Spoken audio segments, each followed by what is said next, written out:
Good morning, good afternoon, and good evening. Welcome back to Jamie Photography. So in this video, we're going to create a dramatic black and white. This is the final image that we're going to create. Where did we start? Well, we started here with a straightforward shot coming into Corfe Castle Station, which is down in Dorset in England. Corfe Castle's got quite an interesting history. It was a stronghold during the English Civil War in the mid-1600s, and Oliver Cromwell, who led the rebellion against the monarchy, was pretty unimpressed with the fact that he could not destroy this castle. He could not get into this castle, so he laid siege to it, and eventually they gave in and were taken out. And as an act of vengeance, Oliver Cromwell ordered that this castle be destroyed so that it could not act as a stronghold in the future. So he sent in his siege engineers, and he basically undermined the castle and blew most of it up and destroyed it. So this is the remains of the castle, which dates back to about the 12th century originally. So it's next to a railway station. This is a preserved railway line, runs predominantly steam locomotives and as well as older diesel locomotives, and you can catch a train from here down to Swanage, beautiful part of the English countryside. So this station here is not the best looked after, as you can see from this end. As the train's coming into the station, I'm leaning out the window, and I shot this shot with the intention of maybe going black and white. So there we go. That's the black and white image that we're going to create. Now, if you'd like to follow along, that DNG file is in a link down below. Feel free to download and follow along with me. I haven't included the sky because in this case I used one of the skies that I purchased many years ago from Photosurge, and so I don't have the rights to that. But you're welcome to find your own sky on Google, or purchase the skies directly from Photosurge. Clever Photographer also does a nice set of skies. I'm working on my own set of skies currently, but not seeing as many sunsets and sunrises as perhaps I would like. So it's going to be a little while longer. My night set is complete, so I will be releasing that set shortly. If you enjoy what I do here on YouTube, I'd love you to click like, and also I love to see your comments, questions, and any tips that you might have. Feel free to put those down below. I always try to answer those. And if you enjoy what I'm doing here on YouTube, it would be great for you to subscribe so that you can follow along with me. Okay, let's get started.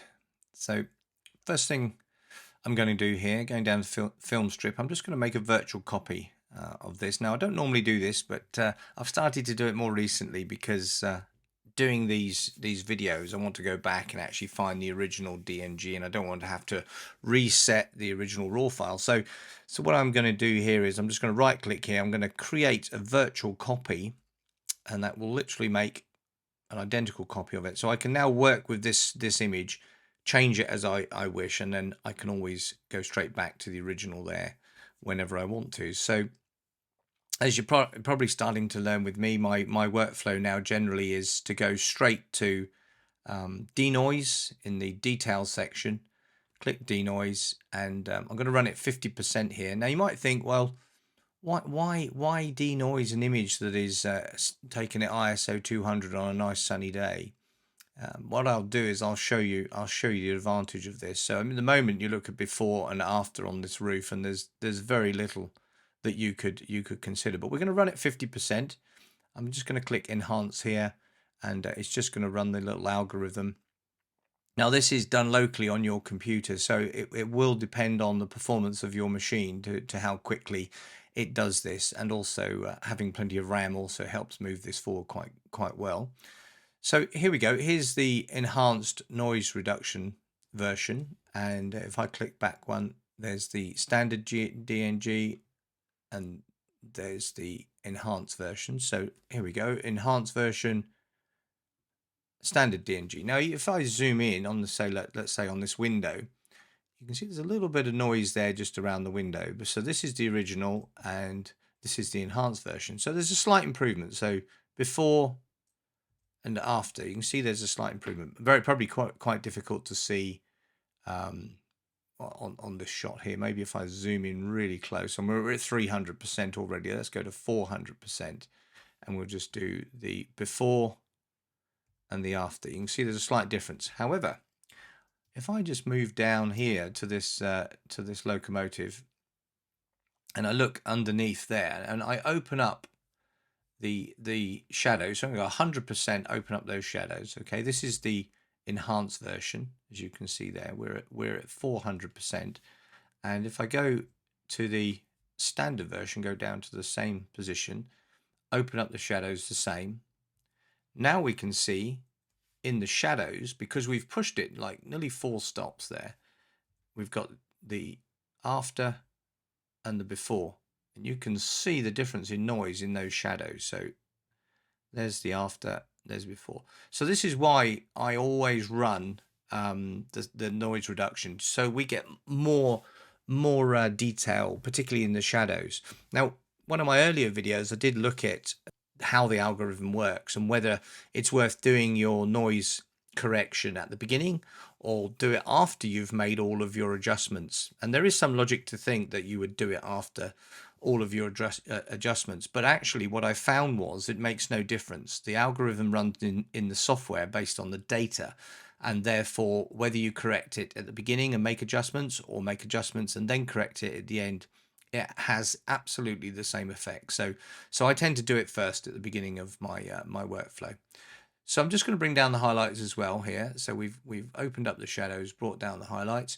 Now, one thing that we do need to do is this image is slightly leaning. I was hanging out the train window as I was coming in. As you can see, I shot at 84mm. So I went quite high on the F value to F14 to try to make sure I got depth of field between the locomotive and the castle. And I think the castle is ever so slightly out of focus, ever so slightly, so far away. But trying to get all of that in one exposure was quite tricky. So we will sharpen the castle a little bit as part of this process. So we will jump over into Photoshop shortly, because I'm going to change this plain blue sky, and I'm also going to tidy up some of the detail here. So before we do that, let's just go to the crop tool up here, and what we're going to do is we're firstly going to bring this level, and we're also going to try to crop out the side of this railway carriage here and some of the rubbish over here that you can see. So firstly, I'm just going to move this over so we just miss the edge of the carriage there. We've still got the part of the platform, and I'm going to bring this side over here just to miss those parts. Now that's looking like a 1-to-1 ratio, so I'm going to go up here by the padlock, make sure the padlock's unlocked. I'm going to click custom, and I'm going to click 1 by 1, and that will give us a 1 by 1. So it's always best to try to go with standard configurations in terms of the sizes. So if you ever do print it, it will fit within some of the sort of standard printing processes that are available. So I'm just going to hit return, and we've now got this crop, but we do need to get the level. So back inside the crop tool, before I carry on, I need to find that level. Now, how do you find the level here? Well, if you look, there is a nice line running along this sort of roof line here over the platform, and that would be level. So let's take the level, the angle tool here, this little spirit level here. If you click on that and you come over and you put the dot right on the end of that green line there and move that over to here, pop it on there and let go, it will actually bring the whole thing to level. So now we hit return, and you'll find that it's looking pretty level. That it does look like it's falling away, a little bit of an optical illusion. It does look like it's falling away slightly to the left. So I'm going to go back into the crop tool, and this time I'm going to go just outside the box, and you'll see little up and down arrows appear. If you grab and hold there, you'll be able to just tweak it slightly. So I'm just turned it ever so slightly to bring that so it actually feels and looks level, which is what we want to do. So it's looking pretty good. I'm just going to add a little bit of contrast to this shot, about 20, just to bring it together a little bit, and a little bit of vibrance. And then what we're going to do is we're going to go over into Photoshop, remove these power lines that we can see here, do a sky replacement, and also take away some of these modern signs. It makes it look a little bit more vintage. There's also some garbage rubbish down here at the bottom. So I'm going to right click, I'm going to go to editing. Now I'm still using Adobe Photoshop Beta. You're welcome to use the Photoshop 2024. All of the features and options I'm going to show you now are in the standard edition, so don't worry. I still use Beta because I like to keep up to date with the new changes and the new things that Adobe have added. And recently in the Photoshop Beta 25.3, they have added some new filter options. They're not something that I actually use, so we won't be showing you those. So I'm going to click edit in Adobe Photoshop, and then it's going to take us into Photoshop. There we go. What we're going to do is, firstly, we're going to try to remove these lines here. Now, if you have Luminar Luminar Neo does actually have a power lines feature for removing power lines, makes it quick and easy. But I do try to keep things in the Lightroom and Photoshop. Occasionally, I jump over into Luminar, but I'm not going to do that today. I'm going to show you how to remove these in Photoshop. So what we're going to do is we're going to zoom in, get a little bit closer, hold down the space bar there just to move it back, and you can see those power lines. And we're going to go to the remove tool. Okay, so it's under the spot healing brush tool J, and it's called the remove tool. So grab the remove tool. We're going to make the brush a little bit bigger, so we're just going to use the square brackets to the left of the return key on your keyboard just to make it bigger. So I'm just going to click here, hold down, and draw along where the cables are up until a point, say about here. And it's going to sort of remove those. There's a little bit of messing about here, a little bit of lack of detail, so we can just click on that with the remove tool and just take away anything that we're not particularly happy with. I'm going to continue across here right up to the edge of the castle. Done a great job removing that. I'm going to hold down the space bar, move across. Now I don't want to go necessarily with like a bigger brush and try to cut through here because there's quite a lot of detail now. So what I'm actually going to do is take a smaller brush and I'm going to take out each one separately. So I'm just going to draw across to the tree there, come back, take the next one down here. Just make sure we get rid of those. This one's got two quite close together, so I'm just going to make the brush slightly bigger and just capture those. There we go, doesn't look too bad. Smaller brush again, you can still see that one there. So just take that one out. And then we'll continue to remove them one at a time. Now, some people have been asking me, what sort of input device do you use? Do you use a mouse, or do you use a Wacom tablet, or what do you use? And what I actually use is a separate trackpad, very much like you have on your laptop. On my MacBook, it's a very large, it's about a six inch trackpad. But when I'm working on my desk machine, which I am at the moment, I have a separate Bluetooth trackpad which just sits next to me, and I just use the trackpad, and I find that actually sort of least wearing on my hands. I find a mouse can be quite wearing if you're using it all day every day. It can get a little bit painful after a while. So I tend to just use, as I say, just use a trackpad. So just resting my finger on the trackpad. Now the good thing about the Apple Mac system and the trackpads that they use is there's lots of different gestures. So if I wanted to go back, for example, if I wanted to go back to Lightroom now, I put 3 fingers on the pad and I just literally strike from left to right. So back there's Lightroom and there's Photoshop. That's just 3 fingers on the pad. If I want to zoom in and out like you would normally, you pinch to zoom in or out on the actual trackpad. So it's a relatively straightforward and easy thing to use. So that's what I use. I'm just gonna run back over this area here. It just looks a little bit blurry where we took those cables out. That's better. Good. Okay, so we're just going to move down using the spacebar again. There's a cable here, so we're just going to take that cable out as well. So just going to take a relatively small brush there and just follow that through. Now, if you do overlap the edges, the remove tool knows it knows that you've crossed over, so it tends to keep the detail there. There's the shadow of that cable that was crossing over there. So if I started it up there and came down and sort of crossed over, so I was over the edge there and over the edge there, you can see it automatically calculates the new position. So it's very, very clever, very, very good at what it can do. So let's take out these signs. They're a little bit distracting, so I'm just going to take those out. Still using the remove tool.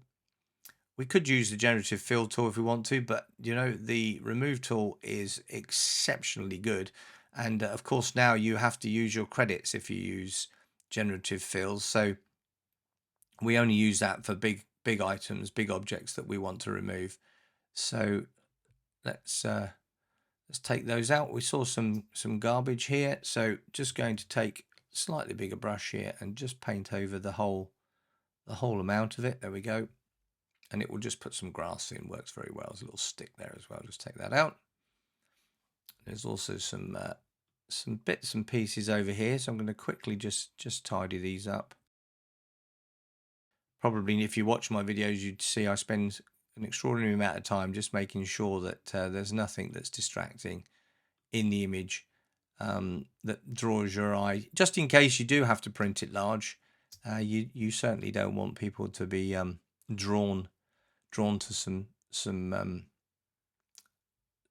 that's not really supposed to be there, you know, something that's a little bit distracting. Old barrel down there, I might take that barrel out as well. Just there we go. Put the post in for us as well, which is really good. So we're just going to come up onto the platform here. Is there anything around here that we need to deal with?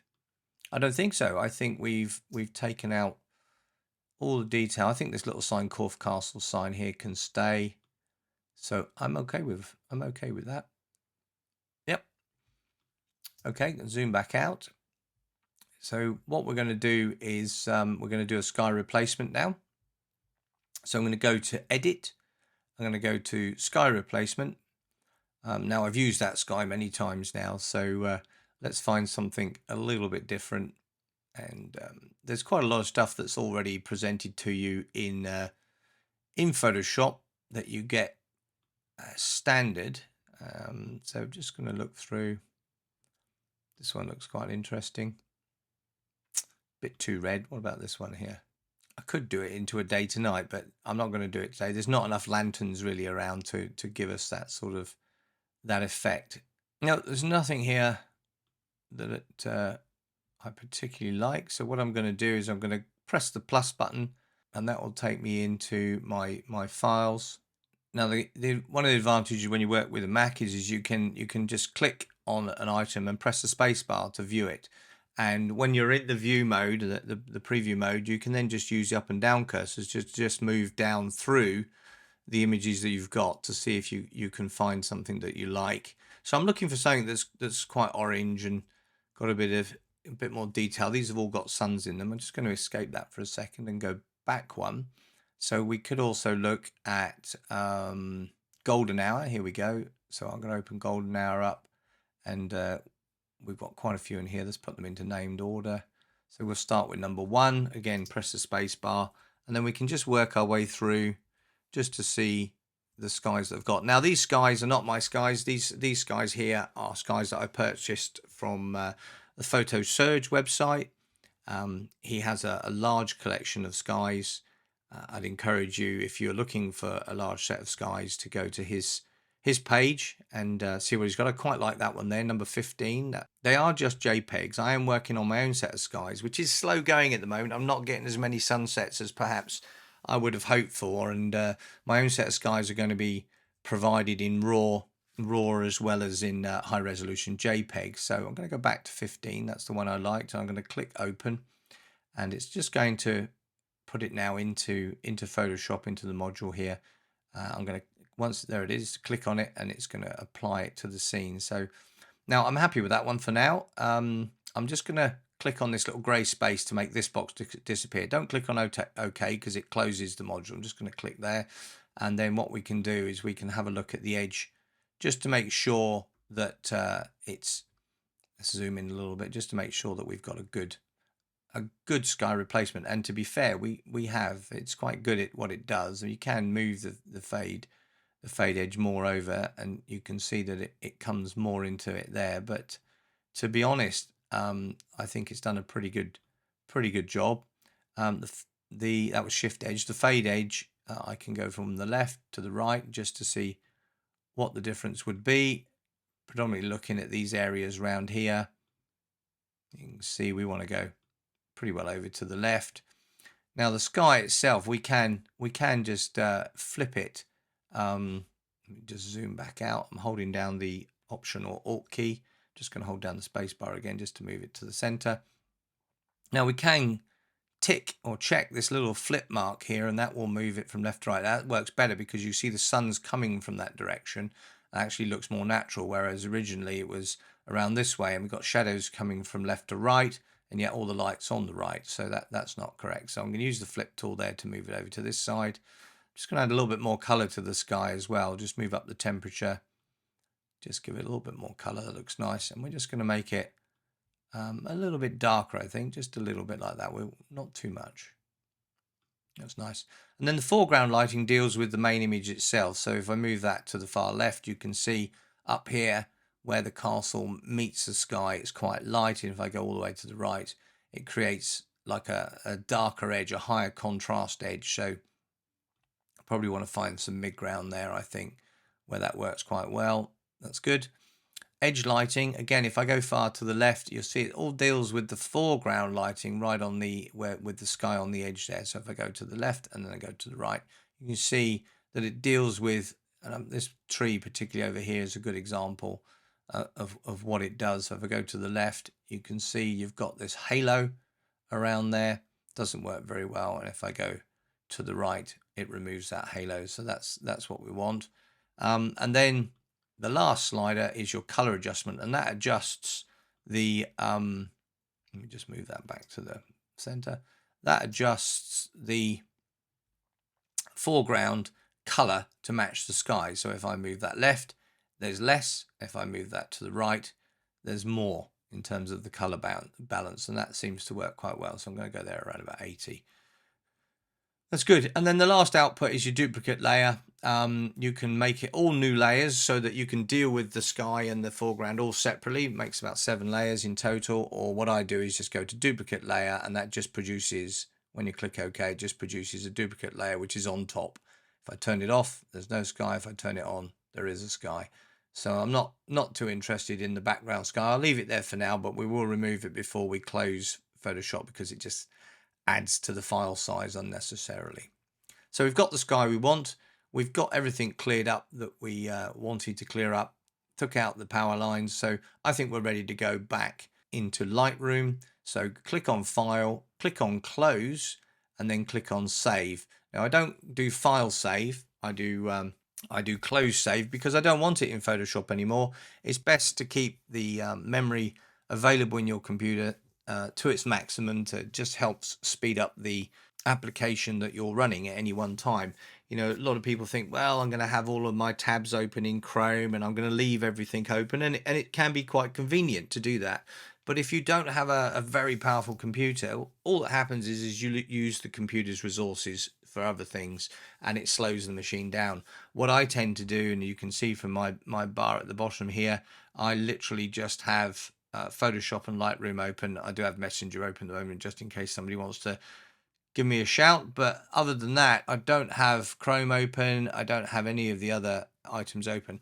And what that means is that all of your memory, all of your resources are used in the application that you're working on. And trust me, it does speed things up, particularly if you've got a machine with less performance, a slower machine, or you certainly feel like you struggle a little bit sometimes.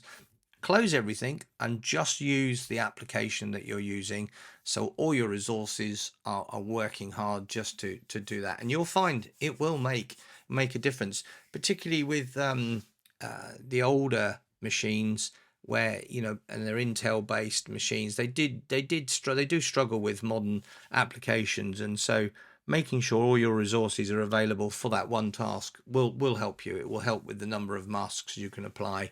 And because I do hear that sometimes people say that Oh yeah, you seem to make it easy. You use 10 masks, 20 masks.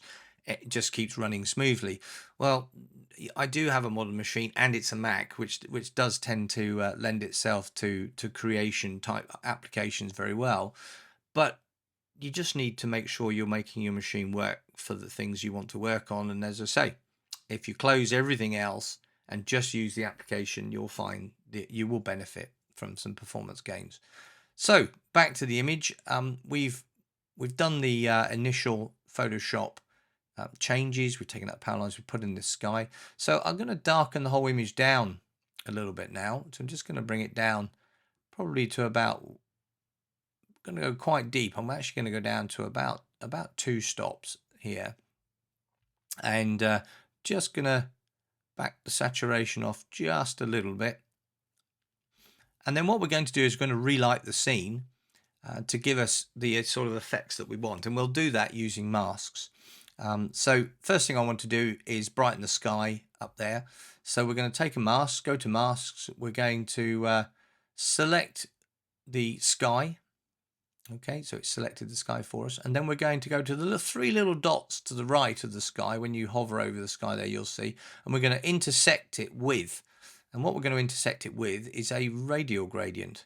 And the reason we do the two is when I now pull in a radial gradient into the sky up here, it's only going where the sky mask was. It's not on the tree down here. Yeah, it's a little bit up here, but it's mostly in the sky, a little bit on the castle, but that's what we want because we're going to light this up, and we want this area to light up a little bit more as well. So I'm just going to pull that across, and now we've got quite a large radial there. I'm just going to bring the exposure up here, and I'm just going to bring the shadows up a little bit as well. Just balance that over here, and you can see that we're getting a little bit of light on the castle, but the majority of it's now in the sky. So we've got this bright sky that works quite well. Actually, I might put it a bit further over. That's good. We'll light the castle separately in a moment. I'm also going to take and create a new mask, go to radial gradient, and down here I'm going to pull quite a large radial gradient down here. Just turn it slightly because the sun's going to be up here in the top left. And I'm just going to pull that across here, and I want to light this area down here up. So we're sort of dodging and burning the areas. So I'm just going to brighten that up a little bit more. There we go. And I'm going to add a bit more contrast into that shot. That's nice. Just bring down the highlights slightly. So you've got this sort of effect now of the sun's up off the screen here. It's lighting this up very well. There's a little bit of an area here which is also quite well lit. So we'll create another mask, another radial gradient here, and we'll just pull one in to this sort of space over here. And again, we're just going to brighten that up slightly. A little bit of contrast. As you can see, that's sort of coming across there. Now, top of the house here, this hillside and the castle, they need to be illuminated as well. But I think I also want to light up the shadows of this darker area here. So we're going to create another mask, another radial gradient here. And I'm just going to pull a slightly bigger one in over here. Now, I don't want to go too far. We can always take a bit away, but that should do. Bring up the brightness over there. Now, I don't want to go too much, probably about 1 stop here. Bring up the contrast. Now, I'd like to give this a bit more information because all the brickwork is quite beautiful actually. So I'm going to go down and I'm going to add texture to this. Just there you go, add a little bit of texture, and I'm also going to add some clarity. No, not too much, just a little bit. There we go, and that works very well as well. So I'm just going to give that a bit of direction as well, coming from that angle. Okay, now I want to light the tops of the trees up where the trees are already illuminated.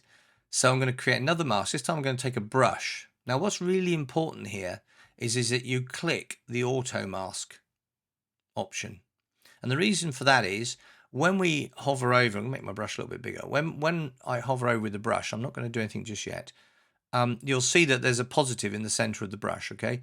So when I click, it's going to sample the brightness and the colors of that area, and it's going to apply whatever changes I make to other areas which are of a similar brightness, and the darker areas it's not going to light. Let me give you an example. So if I take exposure and I go up 2 stops, okay, that's quite a long way up, back to where we were original brightness. So what you'll see is when I click on this lighter area, let me make the brush much bigger so we're covering part of this darker area here. If I click on that area there and click, you'll see that it didn't light up the darker area. It just illuminated the brighter area. Now I'm going too far with two stops. Now if I just held that and pulled it down into this darker area, the sample difference would be much smaller, so the effect wouldn't be so good and you'd actually end up lighting up the trees like this. So just undo that with Control Z. So what we need to do is take a smaller brush when we get into these areas and resample and just sort of take some of those areas. But the brightness is very, very similar between the dark and the bright. So you have to be careful. So let me just go back. So sorry, create brush. There we go. Auto mask is turned on. I'm going to bring the exposure back to about 1 stop there. I'm going to add a little bit of contrast. I'm going to decrease the highlights slightly, and I'm going to add in a little bit of clarity. I'm going to take a bigger brush here, and I'm just going to try to pick up these areas just a little bit more in there. So just clicking on that. And what you'll see is that we're brightening up the areas where there was already brightness. I'm going to do the same over here on this this tree here. And this bush up through here. Now it's a bit much, so I'm just going to turn it down a little bit. Looking a bit better. Top of that bush there. And I want to do the same here with the castle, so I can still use this brush that I've set up just to pick up on these lighter areas and just wash across there on these lighter areas, just along the edge there. That works quite well. And if I have overrun, like here, for example, when I clicked here, it lit the sky up a bit more. What I can do is subtract the sky from the actual mask. So now when I hover over the mask, you can see where I've been, and you can see that the sky has been taken out of those shots there. So that mask. So that's working okay. I want to light the roof of this house up a little bit here. So create another radial gradient. Just going to come in here on top of that, but I won't necessarily want to light all this tree up. We'll see. Let me just bring that up, and we will lighten that up by raising the exposure, adding in some contrast to bring that roof back, and a little bit of texture, remember, because we've got those lovely roof tiles there. So just going to add in a little bit of texture there just to make that work. That works quite well. Quite happy with the bleed over here onto the bushes. That seems to work quite well. Now we need to make more of a feature of the castle. So I'm going to create a new mask. I'm going to take a brush. Okay, I'm going to turn. No, I'm going to leave auto mask on. I'm going to put the feather up to 100% and the flow to about 50%. And then what I'm going to do is we are just going to wash over that, but we're just going to make it a little bit brighter, a little bit more contrast. We're definitely going to add in a little bit of texture because of the old brickwork, and we're going to add in a little bit of clarity. So and we're just going to paint over this just to make it a little bit more prominent in the shot. So just do that there. Just coming over. That works okay. I'm just going to put that edge in there as well. So we could brighten that slightly. We could add in just a little bit more brightness, so it's a little bit more prominent. Let's just bring that up a little bit more, not too much. And we definitely could add in a little bit more contrast. And what I'm also going to do, because it was slightly out of focus, we're going to go down to detail. I'm just going to add in a little bit of sharpness. And what that will do is it will match the sharpness of the castle with the foreground down here. Okay, that's looking pretty good. I'm quite happy with that. I might do a little bit more dodge and burning over here. Going to create another brush. Make sure that the auto mask is turned on. I'm going to go with 100% feather this time and 50% flow, and we're just going to come in on those areas there. So at the moment I haven't added any changes. I'm just putting the brush in onto those areas. Just going to come up here a little bit more.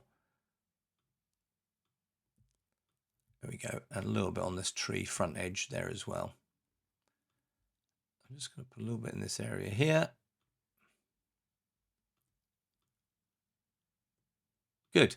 Now, when I change the exposure, it will brighten those areas. As you can see, I can brighten those areas separately now. So I'm just going to give a little bit more, add in a little bit of more contrast. I open up the shadows just a little bit for those areas. Yep, that works. That works well. So it's looking pretty good down the back here and over the top with the castle. A little bit darker over this side, but that's okay. It gives us a left to right. I think we need to do a little bit more with this locomotive down here in the foreground. It's a little bit dark on this edge here. So what we can do is we can create a new mask and go to Objects. We can make the brush a little bit bigger, and we can select by running the brush around the edges like this. We can select the locomotive itself. There we go. And I'm just going to fill that in. That's it. And it will select the locomotive for us. There we go. It's even ignored the bit of grass that's growing up the front here. So now what we can do is we can go to the exposure slider and just brighten that loco up a little bit more, make it a little bit more prominent there. Going to give it a bit more contrast, not too much. I'm going to open up the shadows just to open this side up here. So as I slide that across, you'll see that it brings up. Now, it's a bit too bright when I open the shadows up too far. I'm just going to bring the highlights down slightly. So let's just roll that exposure back just slightly. But what I do want is some contrast. So let's go down. Sorry, let's add a little bit of contrast. There we go. That looks pretty good. And I'm going to add a little bit of clarity to it and a little bit of texture as well, because there's a really interesting sort of grill on that locomotive there. And I'm quite happy with that. Just probably want to lighten up this darker area there. So I'm just going to take a brush. I'm happy with the settings that we've got. Just going to increase the exposure slightly. Take a slightly bigger brush in there and just brighten these shadows up just a little bit more. So it's not quite so dark in there. Same down here. Just going to just brighten that up a little bit more down there. That works well. Add in a little bit of clarity to that. Yeah, that's looking pretty good. Now, I'm happy with it. I think we need to do a little bit more with the sky, and I think this image really does need to go black and white. I'm thinking that the colours, there's a lot of green in the shot. We could boost the reds and the blues, but I think it will definitely need to think about going black and white. So let's just finish off with the sky. So I'm just going to create another mask for the sky, and I'm just going to give the sky like loads of clarity, and I'm going to give it some contrast just to get that sort of darker edge coming across here. That looks much better. And maybe I will create a linear gradient, and I'm just going to bring it down from the top like so, and just darken that down just a little bit more. And I'm going to add a bit of blue, bit more blue into that top left corner, just a bit much, but there you go. Put that blue in there, and then you get this sort of the color wheel effect where you've got the oranges on the left and the blues on the right. That also helps. So right, let's think about going black and white. I think we need to boost all of the colors here before we go black and white. So let's just come out of masks. Now, a lot of people sort of say to me when I go black and white, I always raise the vibrance and the saturation. They say, oh, but it looks awful if you do that. But it only looks awful in color. What we want is to create a lot of color contrast. And so what we do is we raise the vibrance right up. Okay, so we bring that up quite high, and we even add a little bit more saturation to the shot. So bring that vibrance down a little bit. So now we've got an over-colored, over-saturated image. I'm also going to just brighten the whole scene slightly and just add in a little bit more contrast to the scene. There we go. And I'm just going to check my blacks and my whites now. So I'm going to hold down the Option or Alt key, and I'll move the slider. You can see there's white in the sky there. So we're going to leave that. That's okay. It's just touching the top there, and you can see from the histogram we're not clipping. If we were, this little triangle for highlights would light up. And let me show you. If I go up to there, you see that's gone to yellow. That means the yellow is clipping now. So I'm just going to bring that back to 155. Oh, there we go. So now we've got an oversaturated, over-contrasted image. I'm just going to add a little bit more clarity. I think we'll add a bit more clarity into that as well. Just a little bit more clarity makes it pop. There we go. Now just check the blacks. So hold down the Option or Alt key, and I'm just going to bring that down till we got a little bit of black showing. There we go. So just going to bring the highlights down a little bit, brighten the scene up a little bit more. Right, now it looks awful, right?